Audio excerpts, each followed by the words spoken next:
ચાલો મિત્રો, good morning all of you. મિત્રો આજે આપણે જોઈશું અંક ગણિત એટલે કે સંખ્યા જ્ઞાન. મિત્રો આજનો લેક્ચર વ્યવસ્થિત જોઈ લેજો, એકવાર નહીં બે વાર નહીં, બરાબર? તમને યાદ રહી જાય ત્યાં સુધી જોઈ લેજો, પણ એક જ વારમાં યાદ રહી જવાનું છે, આ ધ્યાન આપજો.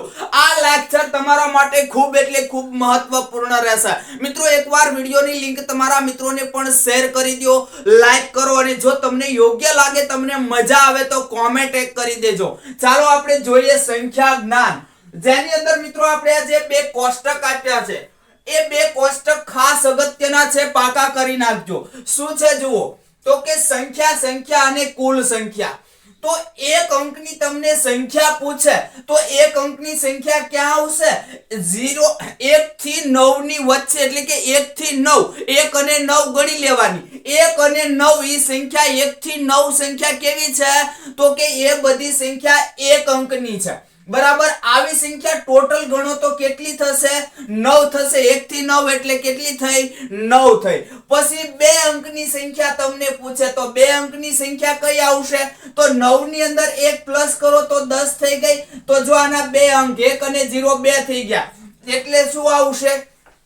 તો કે ભાઈ 10 અને પછી 99. 10 થી 99 જે છે એ બેકી અંકની સંખ્યા થઈ ગઈ. આ 99 ની અંદર 1 પ્લસ કરી દો તો કેટલા થઈ જશે? 100. તો જુઓ 3 અંક થઈ ગયા. એટલે આવી રીતે તમે જોતા જાઓ મિત્રો, તો સંખ્યા કેટલી આવશે? 90 સંખ્યા આવશે. 3 અંકની સંખ્યા તમને પૂછે તો 100 થી શરૂ થશે અને 999 સુધી એવી સંખ્યા કેટલી આવશે? એવી 900 સંખ્યા આવશે. 4 અંકની સંખ્યા પૂછે તો 4 અંકની નાનામાં નાની સંખ્યા 1000 અને મોટામાં મોટી સંખ્યા આ રીતે પણ આવશે, બરાબર? જુઓ 9999. તો એવી ટોટલ સંખ્યા કેટલી આવશે? તો 9000. 5 અંકની સંખ્યા પૂછે તો 5 અંકની સંખ્યા કેટલી આવશે? તો કે ભાઈ 10000 થી 99999 સુધીની આવશે. એટલે ટોટલ સંખ્યા કેટલી આવશે? 90000 સંખ્યા આવશે.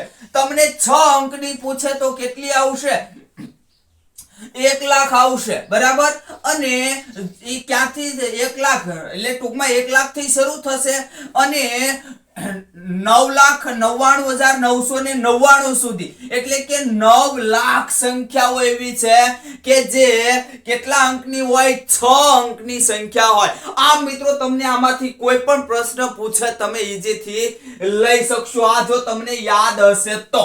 મિત્રો તમને ઘણીવાર અવારનવાર પરીક્ષામાં પૂછાય છે કે 5 અંકની સૌથી નાની અને 4 અંકની સૌથી મોટી સંખ્યાની બાદબાકી એનો સરવાળો કેટલો થશે? તો એ આના પરથી તમને પૂછતા હોય છે, યાદ રાખી લો. હવે મિત્રો તમને આવું પૂછી લે કે એકી અંકની સૌથી નાની સંખ્યા, તો એકી અંકની સૌથી નાની સંખ્યા 1. અહીંયા જુઓ તો સૌથી નાની 1 અને સૌથી મોટી કેટલી છે?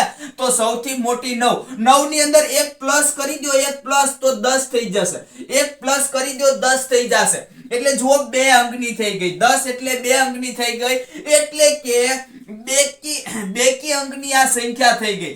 એકી અંકની સૌથી નાની 1 અને એ સૌથી મોટી તો કે 9. પછી બેકી અંકની સૌથી નાની 10 અને સૌથી મોટી 99. 3 અંકની સૌથી નાની 100 અને 3 અંકની સૌથી મોટી, તો બધાય નવડા લઈ લેવાના છે. મોટી સંખ્યા જેટલી અંક પૂછે એટલા નવડા લઈ લેવાના. અને મિત્રો 4 અંકની સૌથી નાની, તો તમને સૌથી નાની પૂછે એટલે 1 મૂકી અને પછી બાકીના જે છે અંકોને 0 લગાવી દેવાનો છે. ખાલી જુઓ 4 અંકની તો 1 મૂકીને 3 અંક બાકીના રહ્યા એને 0 લગાવી દો. સૌથી મોટી તો બધાય નવડા, ચારે નવડા લઈ લેવાના. 5 અંકની સૌથી નાની તો 1 લગાવીને 4 મીંડા અને અહીંયા બધાય નવડા, એટલે કે 5 એ 5 નવડા. 6 અંકની 1 લઈને 5 મીંડા અને અહીંયા 6 નવડા. સૌથી મોટી સંખ્યા એટલે બધાય નવડા લઈ લેશું આપણે. જોઈ લો, છે ને ઈઝી? હવે મિત્રો હજી આઈએમપી શરૂ થાય છે. આમાંથી તમને ફેક્ટ પૂછાશે. એકી સંખ્યા, અહીંયા તમને ક્રમિક એકી સંખ્યા એવો પણ શબ્દ પૂછે. શું? ક્રમિક એકી સંખ્યા. તો ક્રમિક એકી સંખ્યા કોને કહેવાય? તો જુઓ લખી છે આપણે 1 3 5 7 9 11. આ બધી સંખ્યાઓ કેવી છે? એ બધી સંખ્યાઓ ક્રમિક એકી સંખ્યા છે. અહીંયા ક્રમિક એકી સંખ્યા અને એકી સંખ્યા બંને આવશે. બરાબર. અહીંયા આપણે ક્રમિક એકી સંખ્યા એટલે ટૂંકમાં એક છોડીને એક થી શરૂ કરો, એક છોડીને એક, બધી ક્રમિક એકી સંખ્યાઓ આવશે. કેટલી છે સાહેબ ક્રમિક એકી સંખ્યાઓ? કેટલી છે? 1,00,000 ક્રમિક એકી સંખ્યા છે. ઇન્ફિનિટિવ અનંત ક્રમિક એકી સંખ્યા, છેલ્લી સંખ્યા તમને પૂછી લે તો શું આવશે? અનંત આવશે. બરાબર. એનો કોઈ અંત નથી.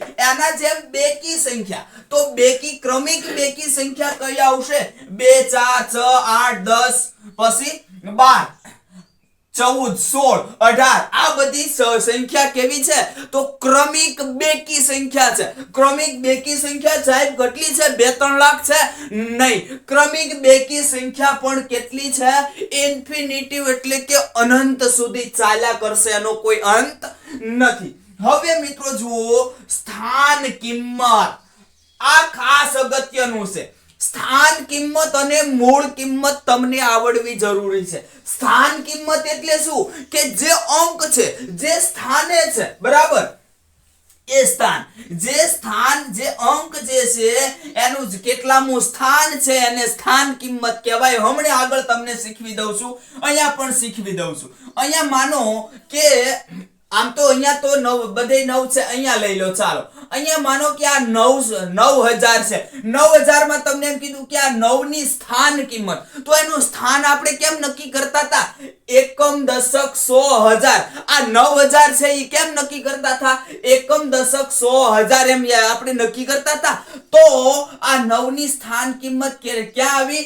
હજાર. એટલે કે 9009 ની સ્થાન કિંમત થઈ. હવે એની અંક કિંમત પૂછે તમને. જુઓ કે મૂળ કિંમત, એની મૂળ કિંમત અથવા તો અંક કિંમત.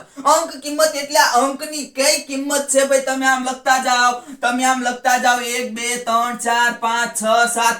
તો આ અંકની કેટલી કિંમત છે ભાઈ? તો જે અંક છે 5 છે તો 5, 4 છે તો 4, 2 છે તો 2. એની અંક કિંમત કહેવાય. શું કહેવાય?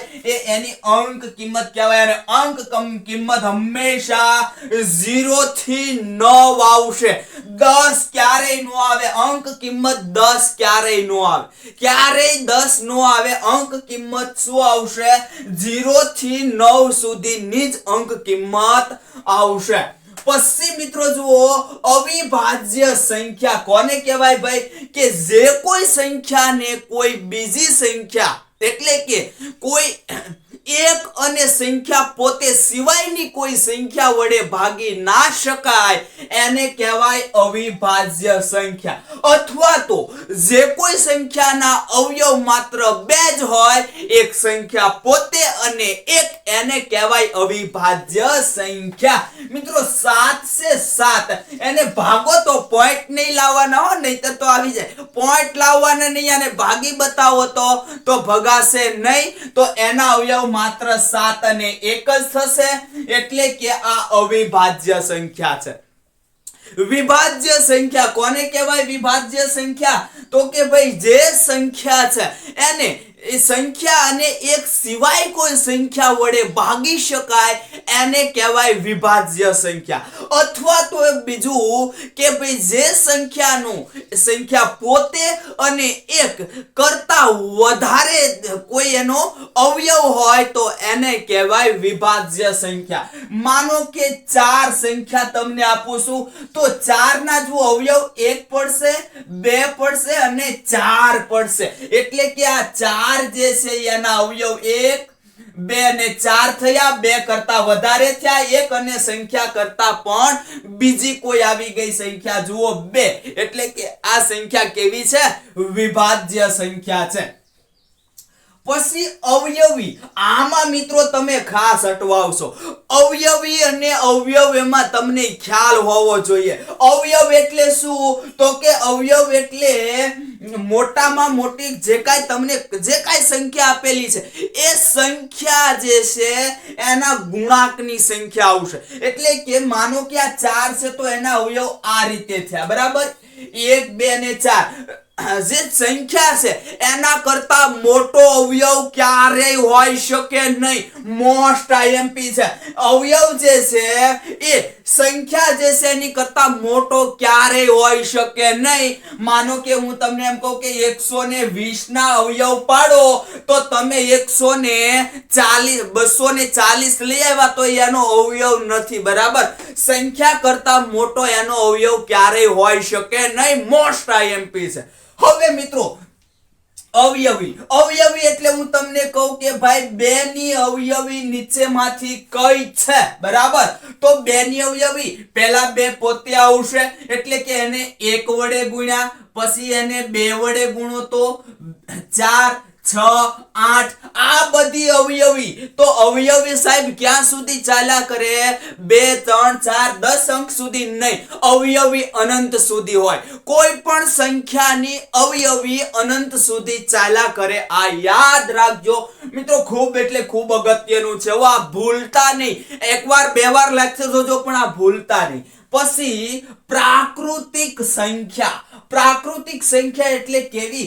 1 થી અનંત સુધી તમને મજા આવે ત્યાં સુધી ચાલ્યા જાઓ. શરૂઆત પ્રાકૃતિક સંખ્યામાં 1 થી કરવાની છે. એના જેવી મિત્રો પૂર્ણ સંખ્યા, તો એમાં 0 થી શરૂ થશે અને અનંત સુધી ચાલ્યા જાવ એટલે પૂર્ણ સંખ્યા. એનો મતલબ એમ થયો મિત્રો કે આ પ્રાકૃતિક સંખ્યા જે છે એ જ સંખ્યા પણ 0 લેવાની એટલે એ સંખ્યા કેવી બની ગઈ? પૂર્ણ સંખ્યા બની ગઈ. અને આ બંને સંખ્યાઓ જે છે એને લેવાની એટલે કે કેવી બની ગઈ? પૂર્ણાંક સંખ્યા. પણ મિત્રો પૂર્ણાંક સંખ્યા તો ખરી, પણ એની અંદર તમને જો ખ્યાલ હોય તો માઈનસ સંખ્યાઓ પણ આવે છે. -1 2 3 અનંત સુધી માઈનસ પણ ચાલુ જાય. તો 0 વચ્ચેથી 0 લઈ અને બંને બાજુ અનંત સુધી સંખ્યાઓ, બંને બાજુ અનંત સુધી સંખ્યાઓ એટલે પૂર્ણાંક સંખ્યા કહેવાય. કેવી કહેવાય? પૂર્ણાંક સંખ્યા કહેવાય. શબ્દો યાદ રાખવાના: પ્રાકૃતિક, પૂર્ણ, પૂર્ણાંક. અને હવે સમમેય સંખ્યા. સમમેય સંખ્યા એટલે કે મિત્રો તમે જો આ 1/3 છે ને એનો મિત્રો તમે ભાગાકાર કરજો, અનંત સુધી ચાલ્યા જ કરશે પોઈન્ટ પછી. તો એવી સંખ્યાઓને કહેવાય શું કહેવાય? સમમેય સંખ્યા કહેવાય.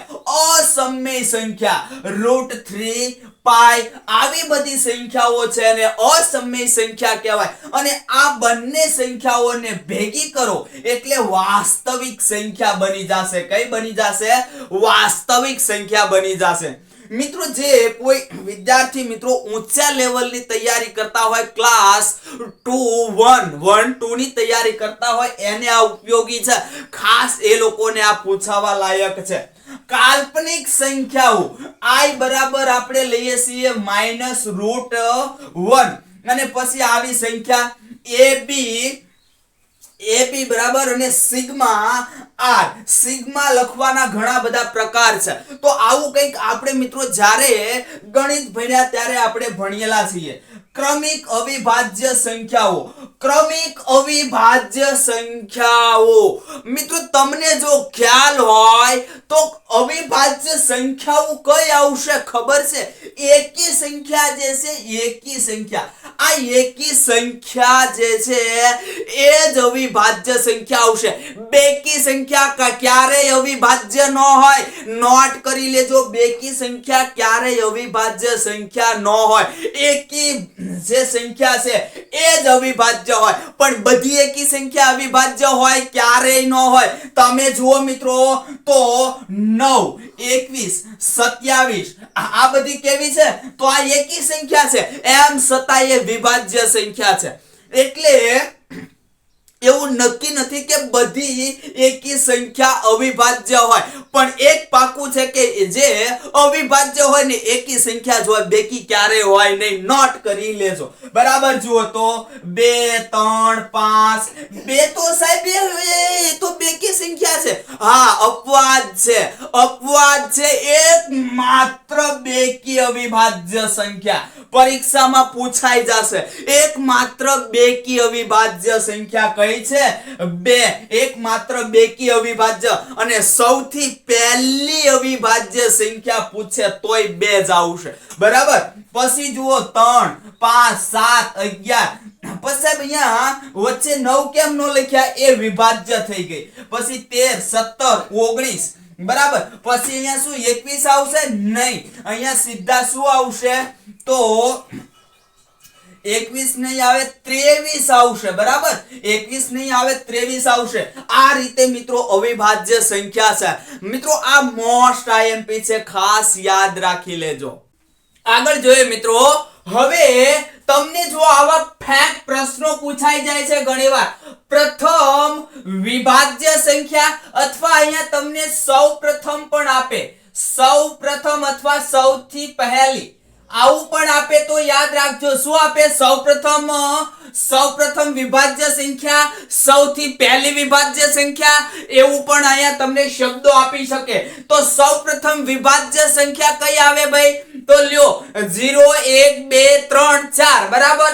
તો અહીંયા 4 છે એ સૌપ્રથમ વિભાજ્ય સંખ્યા છે. 4 જે છે આ 4 એને 4 ને 4 1 અને 2 વડે પણ ભાગી શકાય છે. સૌથી પહેલી પ્રથમ સંખ્યા કઈ છે? વિભાજ્ય સંખ્યા. તો સૌથી પહેલી સૌપ્રથમ વિભાજ્ય સંખ્યા 4 આવશે. જુઓ, નાનામાં નાની વિભાજ્ય સંખ્યા પણ તમને પૂછી લે તો નાનામાં નાની સંખ્યા વિભાજ્ય કઈ છે? 4 છે. શું કામ? કે સૌથી પહેલી સંખ્યા ગણો, સૌપ્રથમ ગણો, નાનામાં નાની વિભાજ્ય સંખ્યા ગણો કે પ્રથમ બેકી વિભાજ્ય સંખ્યા ગણો. આ પ્રથમ બેકી વિભાજ્ય સંખ્યા પણ છે તો કેટલું કઈ આવશે સંખ્યા? 4 આવશે. પ્રશ્ન કેટલા અહીંયા પૂછી લે તમને? સૌથી પહેલી વિભાજ્ય સંખ્યા. બરાબર. પછી પ્રથમ વિભાજ્ય સંખ્યા, પ્રથમ વિભાજ્ય સંખ્યા, સૌથી પહેલી વિભાજ્ય સંખ્યા, નાનામાં નાની વિભાજ્ય સંખ્યા, પ્રથમ બેકી વિભાજ્ય સંખ્યા. તો બધાનો જવાબ 4 આવશે. મનની અંદર તમે વિચારી લેજો કેમ 4 આવશે. મેં તમને સમજાવી દીધું છે, યાદ તો રાખવાનું જ છે. બરાબર. પછી મિત્રો પ્રથમ અવિભાજ્ય સંખ્યા અથવા સૌ પ્રથમ અવિભાજ્ય સંખ્યા તો કઈ આવશે? 2 આવશે. અહીંયા તમને એમ થશે કે 1 આવશે, પણ 0 ના આવે ને 1 ના આવે, કારણ કે આ બંને તટસ્થ સંખ્યા છે. 0 અને 1 તટસ્થ સંખ્યા છે. હમણાં સમજાવું. આ સંખ્યા છે અવિભાજ્ય સંખ્યા. શરૂ ક્યાંથી થાય? અવિભાજ્ય સંખ્યા શરૂઆત જ 2 થી થાય છે, યાદ રાખજો. એટલે સૌથી પ્રથમ અવિભાજ્ય સંખ્યા તો આવશે 2. નાનામાં નાની અવિભાજ્ય સંખ્યા તો આવશે 2. એકમાત્ર બેકી અવિભાજ્ય સંખ્યા તો પણ આવશે 2. એકમાત્ર બેકી અવિભાજ્ય સંખ્યા હોય તો કઈ છે? 2 છે. પછી મિત્રો તમને પૂછે પ્રથમ એકી અવિભાજ્ય સંખ્યા. આ સંખ્યા અવિભાજ્ય છે, પ્રથમ અવિભાજ્ય છે પણ એકી નથી. પ્રથમ એકી અવિભાજ્ય સંખ્યા તો 3 અને સૌથી મોટી અવિભાજ્ય સંખ્યા ક્યારેય મળે નહીં. એ તો ચાલ્યા જ કરે. બરાબર. અનંત સુધી. પ્રથમ એકી વિભાજ્ય સંખ્યા. મોસ્ટ આઈએમપી આ બધું છે.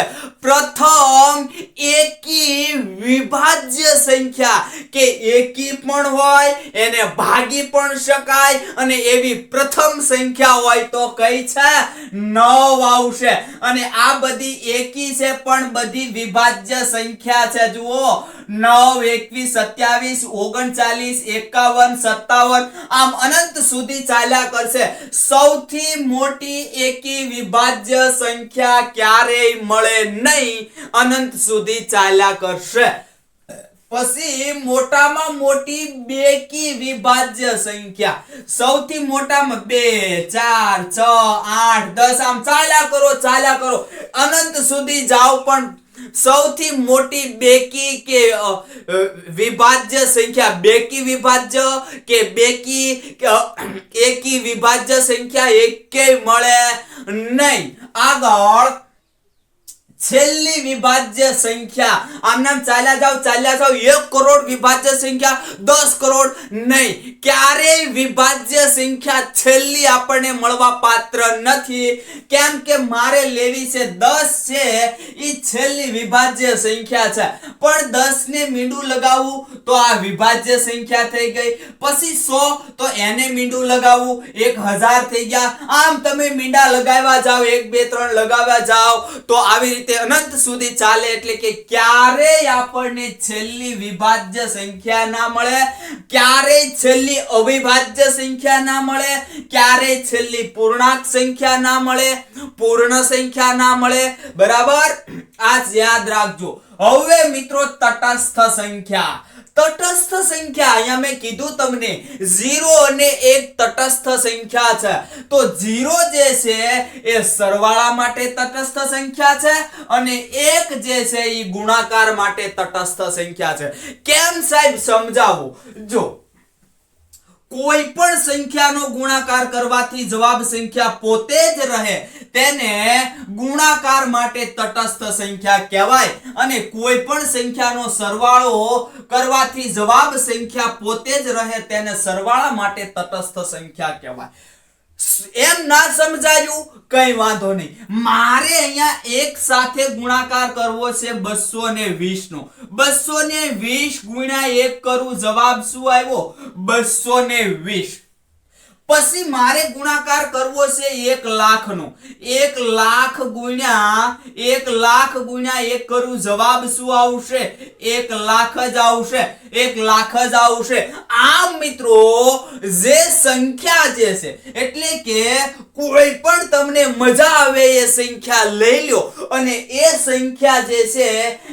એ સંખ્યાનો એક સાથે ગુણાકાર કરો તો જવાબ શું આવશે સંખ્યા પોતે આવશે એટલે કે 1 છે એ ગુણાકાર માટે તટસ્થ સંખ્યા થઈ ગઈ તો સરવાળા માટે હવે તમને સમજાઈ ગયું છે મારે 0 જે છે બરાબર એની સાથે મારે સરવાળો કરવો છે 1 લાખ નો જવાબ શું આવશે 1 લાખ જ આવશે બરાબર તો આજે છે એ સરવાળા માટે તટસ્થ સંખ્યા થઈ ગઈ કે કોઈ પણ સંખ્યા જે છે એ લઈ લો અને એનો સરવાળો કરો તો જવાબ સંખ્યા પોતે જ આવે અને અહીંયા ગુણાકાર કરો તો કોઈ પણ સંખ્યાનો ગુણાકાર સંખ્યા પોતે જ આવશે બરાબર આગળ જોઈએ વ્યસ્ત સંખ્યા એટલે સંખ્યા ઉલટાવીને લખવી અથવા તો અંશ છેદમાં જાય અને છેદ અંશમાં જાય હવે મિત્રો વ્યસ્ત સંખ્યા કોઈ પણ સંખ્યા છે ને એની વ્યસ્ત સંખ્યા થાય ઘણા બધા વિદ્યાર્થીને એમ હશે કે ભાઈ 1 ના ને હાલો 2 ના છેદમાં 5 આ જે છે એ અંશ અને છેદ છે એટલે આ જે છે એકાબીજીની વ્યસ્ત થાય આવડતું હોય એની વાત કરું છું ના આવડતું હોય 5 સેકન્ડ ખમી જાવ બરાબર પણ અમુક વિદ્યાર્થી આવડતું હોય એમ કે સાહેબ 5 ની વ્યસ્ત સંખ્યા કરી દો તો 5 ની વ્યસ્ત સંખ્યા છે હો ભાઈ 5 ના તમે છેદમાં 1 તો લખી શકો ને 1 તો હોય જે લખવામાં નથી આવતું બાકી 5 ની છેદમાં 1 હોય ને હોય હવે સમજી લો તમામ વિદ્યાર્થી મિત્રો વ્યસ્ત સંખ્યા એટલે શું તો કે ભાઈ આપણે એક સંખ્યા અહીંયા લીધી છે 2 ના છેદમાં 5 અને એક સંખ્યા લીધી છે ખાલી 5 આ બધું ભૂલી જાઓ બરાબર હવે આની વ્યસ્ત કરવી હોય તો કે જે આ અંશ છે અંશ અને આ છે છેદ. અંશ અને છેદ આ બદલાઈ જાય. અંશ છે એ છેદમાં આવી જાય અને છેદ છે એ અંશમાં જતો રહે, એટલે કે સંખ્યા ઉલટા ચૂલટી થઈ જાય. એટલે આની મારે જો વ્યસ્ત સંખ્યા લખવી હોય તો શું આવશે? એની વ્યસ્ત 5/2. આ તમારો જવાબ. અહીંયા સાહેબ કેમ વ્યસ્ત કરવાનું? અહીંયા વ્યસ્ત કરવાનું એમ કે મેં કીધું એમ અહીંયા છેદમાં તમે જુઓ તો એક સંખ્યા હોય એટલે કે 1/5. આ તમારી વ્યસ્ત સંખ્યા થઈ. ભૂલતા નહીં, નકર લોચા મારશો. અહીંયા અમુક વિદ્યાર્થીને તો વ્યસ્ત સંખ્યા 5 ની 5 જવાબ દઈ દેવાનો મન થાય અને 0 દઈ દેવાનો મન થાય. ક્યારેય 0 કે 5 જવાબ લખતા નહીં. આગળ જોઈએ વિરોધી સંખ્યા. આપણે વ્યસ્ત જોઈ, હવે વિરોધી સંખ્યા. તો સંખ્યાની નિશાની બદલાવીને લખવી, બાદબાકીની નિશાની સરવાળાની નિશાની કરવી અને સરવાળાની નિશાની બાદબાકીની થઈ જશે. આમાં કઈ સમજાયું નહીં, કાઈ વાંધો નહીં, કશું વાંધો નહીં. વિરોધી એટલે કે નિશાની તમારે વિરોધી બદલાવી નાખવાની છે. સ્ત્રી હોય તો પુરુષ કરી નાખવાનો, પુરુષ હોય તો સ્ત્રી કરી નાખવાની, બીજું કઈ નથી. બરોબર. જુઓ, માનો કે સંખ્યા તમને આપી છે ઓછા એટલે 20 એટલે કે -20. તો આ માઇનસ એટલે સ્ત્રી સમજી લ્યો. તો સ્ત્રી હોય તો આપણે પુરુષ એટલે પ્લસ કરી નાખવાના, +20. અહીંયા પ્લસ લખવાની કોઈ જરૂર નથી. જવાબની અંદર પ્લસ ક્યાંય લખાય નહીં, એટલે અહીંયા તમારે ખાલી 20 લખો તો ચાલે અને 20 જ સામાન્ય રીતે લખાશે.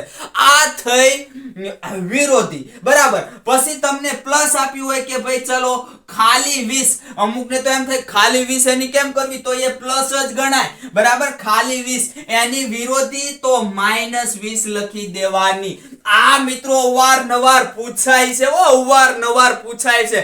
અને હવે અહીંયા આપણે પ્લસ ની નિશાની કરી છે. પ્લસ ની નિશાની શું કામ કરી છે? તમને આ બંને પૂછી લે, આ બંને એક સાથે પૂછી લે. અહીંયા તો આપણે તમને સિંગલ સમજાવ્યું, પણ હવે તમને બંને એક સાથે પૂછી લે. હાલો સંખ્યા લખી દઉં કે ભાઈ -2/5. આની વ્યસ્તની વિરોધી સંખ્યા લખો. વ્યસ્તની વિરોધી સંખ્યા લખો. કશું કરવાનું નહીં. જે પહેલા આપ્યું એ પહેલામાં આની વ્યસ્ત કરો. વ્યસ્ત કરો તો શું થશે? જ્યાં 5 જે છે ઈ છેદમાં છે, ક્યાં જશે? અંશમાં જતા રહેશે. એટલે કે 5/2 સંખ્યા થઈ જશે. પણ અહીંયા ઓછાની નિશાની ભૂલતા નહીં. ઓછાની નિશાની તો રહેશે, ઓછાની નિશાની રહેશે. હવે તો કે હવે વિરોધી. આની વિરોધી મેં તમને કીધું ઓછા હોય તો શું થઈ જાય? પ્લસ, અને પ્લસ હોય તો ઓછા. એટલે કે અહીંયા 5/2. આ તમારો આવી ગયો જવાબ. હજી એક ઉદાહરણ સમજાવી દઉં છું. માનો કે 1/5. આની વ્યસ્તની વિરોધી, આની વ્યસ્તની વિરોધી પૂછે તો વ્યસ્ત એટલે અંશ છેદમાં જાય, છેદ અંશમાં જાય. એટલે અહીંયા જે આ છેદ એને હું અંશમાં લઈ લઉં, અંશને છેદમાં લઉં, તો અહીંયા નીચે 1 લખવાનો કોઈ મતલબ છે નહીં. હવે આ વિરોધી થઈ ગઈ, સોરી આ વ્યસ્ત થઈ ગઈ. હવે વિરોધી એટલે સરવાળો હોય તો બાદબાકી કરવાની, બાદબાકી હોય તો સરવાળો કરવાનો. અહીંયા સરવાળો છે, પ્લસ લખ્યા નથી પણ એ સરવાળો કહેવાય. બરાબર. એટલે કે આ સરવાળાની નિશાની છે એ બાદબાકીની કરી નાખો. -5. આ આવી ગયો તમારો જવાબ. છે ને મિત્રો? એકદમ ઈઝી. થોડું સમજવું પડે. એકવાર તમે સમજી લીધું ને મગજની અંદર બેસાડી દીધું પછી તકલીફ પડશે નહીં. હવે મિત્રો આપણે થોડાક ઉદાહરણો જોઈ લઈએ. હવે સરવાળા, બાદબાકી અને ગુણાકાર, ભાગાકાર એમના સહેજ મારે તમને નિયમો શીખવવા છે. યાદ રાખી લેજો. આ ખૂબ તમને ઉપયોગી થશે. જો સહેજે મિસ્ટેક કરી, સહેજે ભૂલ કરી એટલે માર્ક્સ માઈનસ લઈને જશે. બરાબર. હવે જો એકદમ આપણે નાની સંખ્યા દ્વારા તમને સમજાવીએ છીએ સરવાળા, બાદબાકી, તો એનો બંનેનો નિયમ સેમ આવે અને ગુણાકાર અને ભાગાકાર માટેનો નિયમ સેમ આવે. મિત્રો આમાં મુખ્ય તમારે એની નિશાની સમજવાની છે. પ્લસ માઇનસ ની નિશાની ક્યાં રાખવી ને ક્યાં કાઢી નાખવી એટલું ખાલી જોવાનું છે.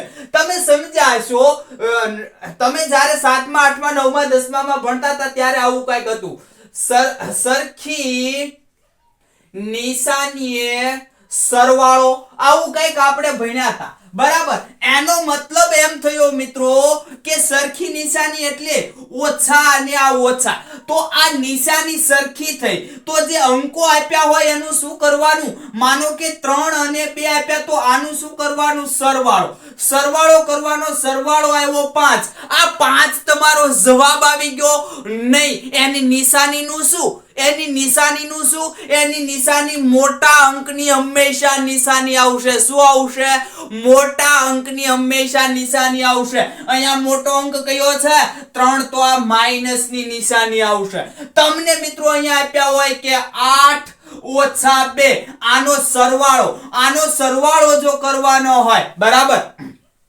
તો અહીંયા ધ્યાન આપો સરવાળો બંનેનો કરો પણ અહીંયા નિશાની આવશે કઈ આવશે મોટા અંકની નિશાની આવશે મોટો અંક કયો છે અહીંયા જુઓ હકીકતે સરવાળો છે પણ આ ઓછા છે એટલે સરવાળો જ થશે પણ શું થશે આજે બાદ થશે આ 2 છે એ 8 માંથી બાદ થશે એટલે 6 હવે નિશાની કઈ આવશે તો કે મોટાની એટલે 8 એટલે પ્લસ ની નિશાની કરો કે ના કરો બરાબર આ નિયમ છે સમજી લો અહીંયા જુઓ 8 - 3 એટલે કે 8 અને 3 નો સરવાળો પણ 8 જે આ 3 છે અહીંયા આપણે ઓછા આપ્યા છે 3 ઓછા આપ્યા એટલે જવાબ 5 આવશે પણ જવાબ 5 ઓછા આવશે કે પ્લસ એટલે કે માઈનસ આવશે કે પ્લસ એ અગત્યનું છે અહીંયા પ્લસ આવશે મોટાની નિશાની ભૂલવાની નહીં અહીંયા જુઓ તો અહીંયા તો બંને નિશાની કેવી છે સરવાળો સાદો કરીએ એ જ છે એટલે અહીંયા 11 આવી જશે અહીંયા જુઓ તો અહીંયા જવાબ 5 જ આવશે 8 અને 3 નો -8 અને 3 નો સરવાળો કરો જવાબ તો 5 જ આવશે મિત્રો પણ જવાબ અહીંયા -5 -5 આવશે મોટાની નિશાની રાખવી પડે આ ભૂલતા નહીં અને -3 અને -8 નો સરવાળો ઓછા છે બરાબર એટલે અહીંયા જવાબ તો મિત્રો 11 જ આવશે બંનેનો સરવાળો પણ નિશાની શેની આવશે ઓછાની નિશાની આવશે સરખી નિશાની એ સરવાળો અહીંયા પણ સરખી નિશાની એ સરવાળો 11 પણ નિશાની તો કે નિશાની જે છે એ મોટા અંકની નિશાની સૌથી તો ના આવે પણ મોટા અંકની નિશાની આ ભૂલતા નહીં જ્યારે ગુણાકાર માટે પણ એના જ જેવા નિયમો છે બરાબર સરખી નિશાનીએ અહીંયા તો ગુણાકાર એટલે ગુણાકાર જ થાય સરખી નિશાનીએ ગુણાકાર એવું ના હોય સરખી નિશાનીએ શું કરવાનું તો કે જે નિશાની હોય એ હંમેશા પ્લસ કરી દેવાની પ્લસ હોય તોય પ્લસ કરી દેવાની માઈનસ હોય તોય કરી દેવાની માઈનસ કે ગુણાકારની અંદર માઈનસ ની નિશાની આવી દેવાય એટલે બધી માઈનસ ની નિશાની કરી દેવાની શું કીધું છે ગુણાકારની અંદર પ્લસ ની નિશાની હોય તોય પ્લસ રાખવાની તમને ગમે એટલો ગુણાકાર પૂછો હોય એક પણ એની અંદર માઈનસ ની નિશાની આવી ગઈ એટલે બધી માઈનસ કરી દેવાની જો બેકી માઈનસ અને બેકી પ્લસ હોય હંમેશા પ્લસ થઈ જશે બરાબર માઈનસ જે છે ઈ એકી છે તો બધી માઈનસ કરી દેવાની પછી ગમે એટલી સંખ્યાઓ આપી હોય ધ્યાન આપો 8 અને -3 આનો થશે તો ગુણાકાર જ તે 8 તેરી ને 24 જ થશે પણ નિશાની ઓછાની રાખવાની અહીંયા મિત્રો મોટાની નિશાની ગુણાકારમાં નહીં આવે ગુણાકારમાં મોટાની નિશાની નહીં આવે ગુણાકારમાં ગમે ત્યાં તમે માઈનસ ની નિશાની એકવાર ભાળી જાવ એટલે બધી માઈનસ કરી દેવાની જો ના કર્યા તો માર્ક્સ તમારા માઈનસ થઈને જશે પછી આ તો સિમ્પલ છે ભાઈ 8 તેરી ને 24 આમાં તો કશું છે નહીં -8 અને +3 નો ગુણાકાર -24 મારે કરવા છે કેમ કે તમને ગુણાકારનો નિયમ મેં સમજાવ્યો છે કોઈ પણ નિશાની માઈનસ ની હોય ગુણાકારમાં એટલે બધો ગુણાકાર માઈનસ જ આવશે અહીંયા મિત્રો આપણે સરવાળાની અંદર મોટાની નિશાની લેતા હતા, જ્યારે ગુણાકારમાં મોટો નાનો કાંઈ નહીં, માઇનસ હોય, ભાગાકારમાં એકવાર માઇનસ એટલે જવાબ માઇનસ જ આવશે. ગુણાકાર ભાગાકારમાં સેમ નિયમ છે, સરવાળા બાદબાકીમાં સેમ નિયમ છે. આમાં ભૂલ કરતા નહીં, તમે આમાં જ ભૂલ ખાવ છો. બરાબર. -8 અને -8 જવાબ અહીંયા તમારો 24 આવશે. પણ મિત્રો જવાબ અહીંયા -24 નહીં, -24 નહીં, અહીંયા બે વાર માઇનસ ની નિશાની આવી એટલે પ્લસ થઈ જાય. બે વાર માઇનસ ની નિશાની ભાળો એટલે પ્લસ. પ્લસ ની નિશાની ગમે એટલી હોય, પ્લસ ની નિશાની ગમે એટલી હોય, પ્લસ ની નિશાની મજા આવે એટલી હોય એટલે જવાબ પ્લસ માં જ આવશે. પણ પ્લસ આમ રીત હોય, plus minus plus minus plus minus, આવી રીતે તમને ગુણાકાર કરવાનો કીધેલો હોય, બરાબર, અહીંયા વચ્ચે સંખ્યાઓ હોય, તો આ જો એકી સંખ્યા, જો તમે એકી સંખ્યામાં તમે માઇનસ ની નિશાની ભાળી જાવ એટલે જવાબ હંમેશા માઇનસ લખી દેવાનો જે આવે. બેકી સંખ્યામાં માઇનસ ની નિશાની હોય એટલે હંમેશા પ્લસ જ જવાબ આવશે. ભૂલતા નહીં ને, હવે ભૂલાવવું જોઈએ નહીં. થોડાક મિત્રો ઉદાહરણ શીખવી દઉં છું તમને. આ જે સંખ્યા છે એની કિંમત શોધવાની કીધી. હંમેશા મિત્રો સાદુ રૂપની અંદર આપણે જોઈશું આ બધું. શરૂઆત ક્યાંથી કરવાની? કૌંસથી. અહીંયા તમે જુઓ તો જવાબ શું આવશે? 0.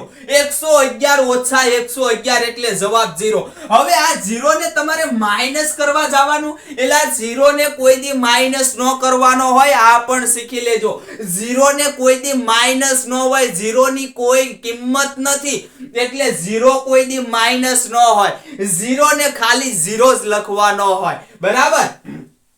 હવે તમે 0 સાથે 11 નો ગુણાકાર કરો, જવાબ શું આવશે?